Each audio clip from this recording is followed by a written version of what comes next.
السلام علیکم ورحمۃ اللہ وبرکاتہ۔ آج ہم سورہ زخرف کے بارے میں پڑھیں گے۔ سورہ زخرف قرآن مجید کی مکی صورت ہے اور اس میں 89 آیات ہیں۔ اس کا تعارف دیکھ لیتے ہیں۔ سورہ زخرف عربی زبان میں سونے کو کہتے ہیں۔ اس صورت کی آیت 34 اور 35 میں سونے کا ذکر اس پس منظر میں کیا گیا ہے کہ اللہ تعالیٰ کی نظر میں یہ دنیا اتنی حقیر اور بے حیثیت ہے کہ اللہ تعالیٰ چاہے تو سارے کافروں کو سونے ہی سونے میں نہال کر دے۔ اسی طرح اس لیے اس صورت کا نام سورہ زخرف رکھا گیا ہے۔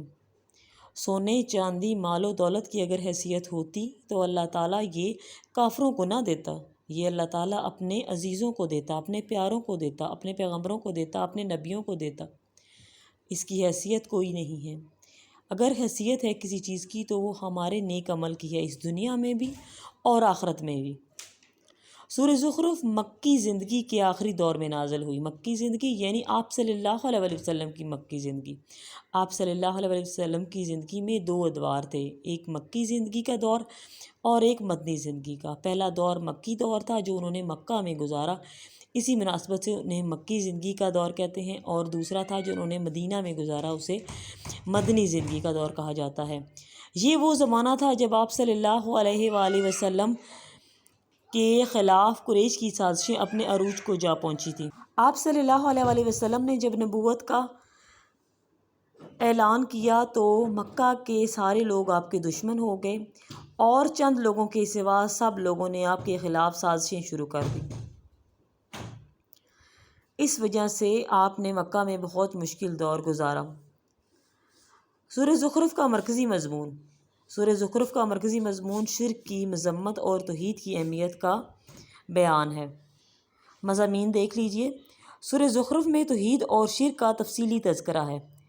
3 جلیل القدر انبیاء علیہ السلام یعنی حضرت ابراہیم علیہ السلام، حضرت موسیٰ علیہ السلام اور حضرت عیسیٰ علیہ السلام کی دعوت کا ذکر ہے۔ حضرت ابراہیم علیہ السلام وہ نبی ہیں، وہ پیغمبر ہیں جنہوں نے اللہ تعالیٰ کے ہر حکم کو بغیر کسی سوال کے، بغیر کیوں کیا کہے ہر حکم کی بجاوری کی ہے، اور اللہ تعالیٰ کے خلیل ہیں، اللہ تعالیٰ کے عزیز پیغمبر ہیں۔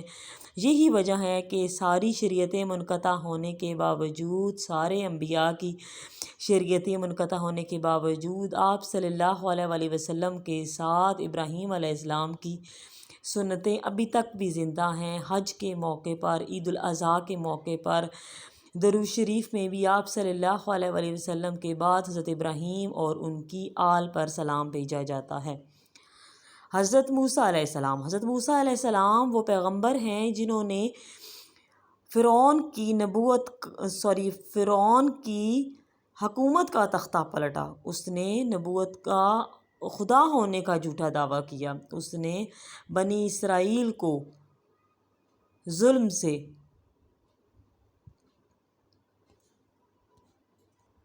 زیادتی سے اپنے قبضے میں رکھا تھا، یعنی اس کو خدا کہنے پر مجبور کہتا تھا، اپنے آپ کو خدا کہنے پر مجبور کہتا تھا۔ جو اس کی بات نہیں مانتا تھا وہ سخت مشکلات کا سامنا کرتا تھا۔ حضرت موسیٰ علیہ السلام نے بنی اسرائیل کو اس ظالم بادشاہ سے نجات دلائی تھی۔ حضرت عیسیٰ علیہ السلام وہ پیغمبر ہیں جنہوں نے جو بغیر باپ کے اس دنیا میں آئے تھے اور اس عمر میں اپنی والدہ کی پاک دامنی کو ثابت کیا جس عمر میں کوئی بچہ بھی بات نہیں کر سکتا ہے۔ ان کے معجزات آج تک بھی قرآن پاک میں اور اہل علم کے دلوں میں محفوظ ہیں۔ وہ سب ایک اللہ تعالیٰ کی عبادت کرنے اور شرک سے منع کرنے والے تھے۔ اس کے علاوہ آخرت کے حالات بیان کیے گئے ہیں سورہ زخرف میں۔ اس سورت کے آخر میں پرہیزگاروں کے اچھے اور مشرکین کے برے انجام کا بیان ہے۔ جاہلیت کے زمانے میں ایک انتہائی وحشیانہ رسم یہ تھی کہ لوگ عورت کو منحوس سمجھتے تھے، اور بعض قبیلے ایسے تھے کہ اگر ان میں سے کسی کے ہاں بچی پیدا ہو جاتی تو وہ شرم کے مارے اس بچی کو زندہ دفن کر دیتے تھے۔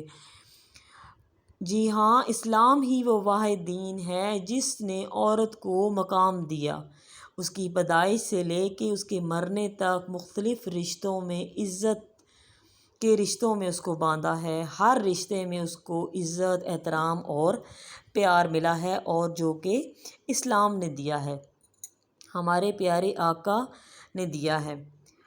سورہ زخرف میں اس برے عمل کی مذمت کی گئی ہے۔ آگے اس کے علمی اور عملی نکات ہیں۔ پہلا اس کا پوائنٹ ہے کہ دنیا میں سفر کرتے ہوئے ہمیں یہ یاد رکھنا چاہیے کہ ہم آخرت کی طرف سفر کر رہے ہیں۔ جی ہاں، ہر گزرتا ہوا لمحہ ہمیں قیامت کے نزدیک کر رہا ہے۔ سورہ زخرف آیت نمبر 13 اور 14 میں اس بات کا ذکر ہے۔ نمبر 2 ہے، اللہ تعالیٰ کے ذکر سے غافل رہنے والوں پر شیطان مسلط کر دیا جاتا ہے۔ آیت نمبر 36 میں اس بات کا ذکر ہے۔ جی ہاں، جب انسان ایک اچھا عمل کرتا ہے تو اللہ تعالیٰ اس کو ایک اور اچھے عمل کی ہمت اور توفیق دے دیتا ہے، اور جب انسان برا کام کرتا ہے تو اس کو ایک اور برے کام کی ہمت مل جاتی ہے۔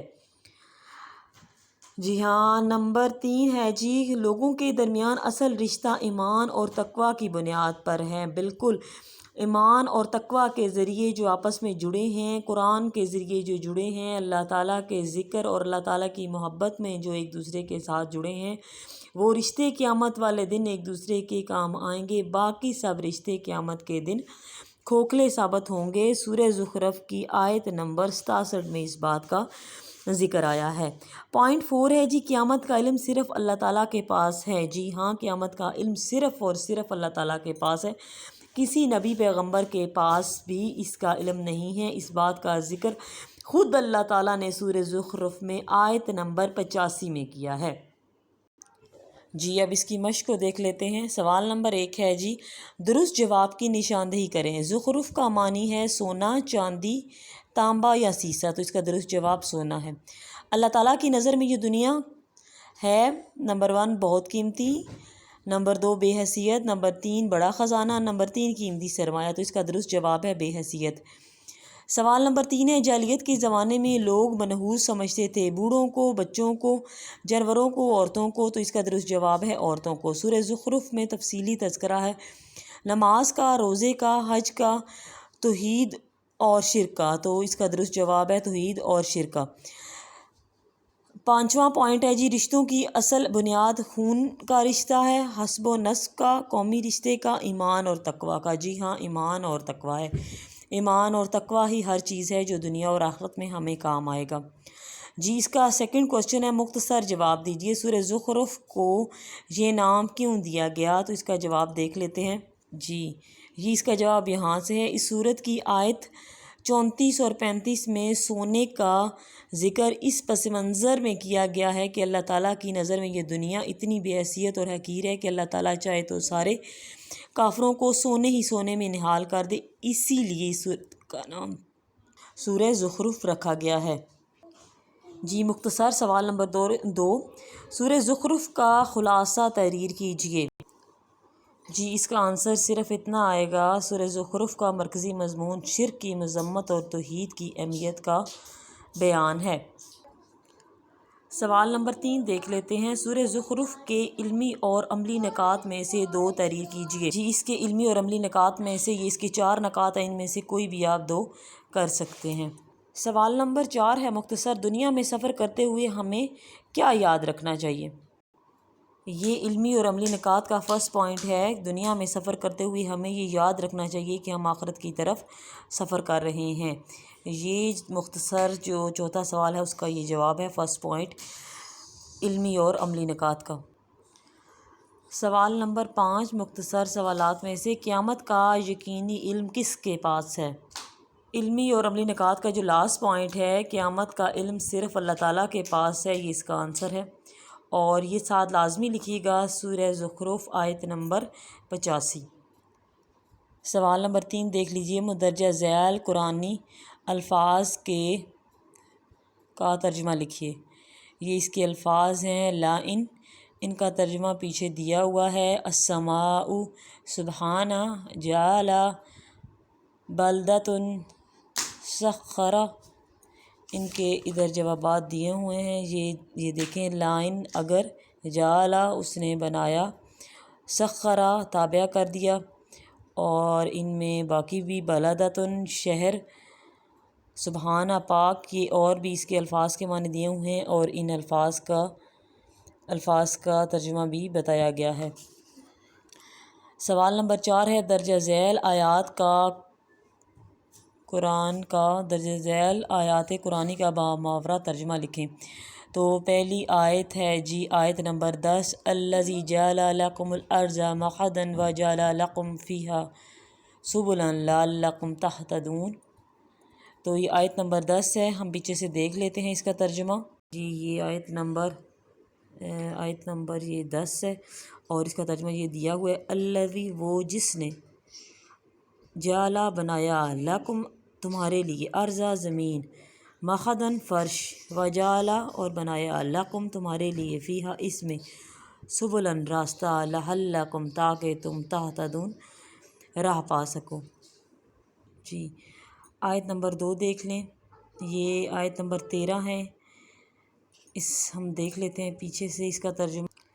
جی یہ آیت نمبر 13 کا آدھا حصہ ہے، آخری والا، سبحانہ پاک ہے، الذی وہ جس نے، سخر تابع کیا، لنا ہمارے لیے، ھذا یہ، وما اور نہیں ہے، کننا ہم میں، لہو کہ اس کو ہم، مقرنین قابو میں لا سکیں۔ بامحاورہ ترجمہ بھی دیکھ لیں کہ پاک ہے جس نے اس سواری کو ہمارے تابع کر دیا اور ہم میں طاقت نہ تھی کہ اس کو قابو میں لا سکیں۔ آیت نمبر 10 کا بھی بامحاورہ ترجمہ دیکھ لیں، جس نے تمہارے لیے زمین کو فرش بنایا اور اس میں تمہارے لیے راستے بنائے تاکہ تم راہ پا سکو۔ جی آیت نمبر 3 بھی دیکھ لیں، یہ آیت نمبر 14 ہے، تیسری آیت جو ہے یہ آیت نمبر 14 ہے، اس کا پیچھے سے ہم ترجمہ دیکھ لیتے ہیں۔ اور انا بے شک ہم، الہ کی طرف، ربنا اپنے رب کی طرف، لامنقلبون پلٹ کر جانے والے ہیں۔ اس کا بامحاورہ ترجمہ دیکھ لیں، اور یقیناً ہم اپنے رب کی طرف پلٹ کر جانے والے ہیں۔ یہ سواری پر سوار ہونے کی دعا بھی ہے۔ آیت نمبر 13 کا آدھا حصہ آخری والا اور آیت نمبر 14، اس کو آپ زبانی یاد کر لیں، اگر جن کو نہیں ہے یاد، تو ویسے تو زیادہ تر یاد ہوتی ہے سب کو۔ آگے ہم دیکھ لیتے ہیں اس کا تفصیلی سوال نمبر 5، سورہ زخرف کے تعارف اور مضامین کو مد نظر رکھ کر تفصیلی نوٹ لکھیں۔ تو اس میں یہ سارا آ جائے گا، یہ تعارف اوپر والا بھی آپ نے لکھنا ہے، سورہ زخرف مکی ہے اور اس کی 89 آیات ہیں۔ اس کے علاوہ آپ نے اس تفصیلی سوال میں یہ بھی اوپر لکھنا ہے، سورہ زخرف مکی ہے اور اس میں یہ ادھر بھی بلکہ یہ بات بتا دی ہے میں نے، اور ادھر بھی یہ بھی آپ ساتھ لکھ لیں، تعارف بھی سارا اس میں لکھنا ہے اور مضامین بھی اینڈ تک آپ نے یہ لکھنا ہے۔ یہ ہمارا آج کا لیسن سورہ زخرف کمپلیٹ ہو گیا ہے۔ فی امان اللہ۔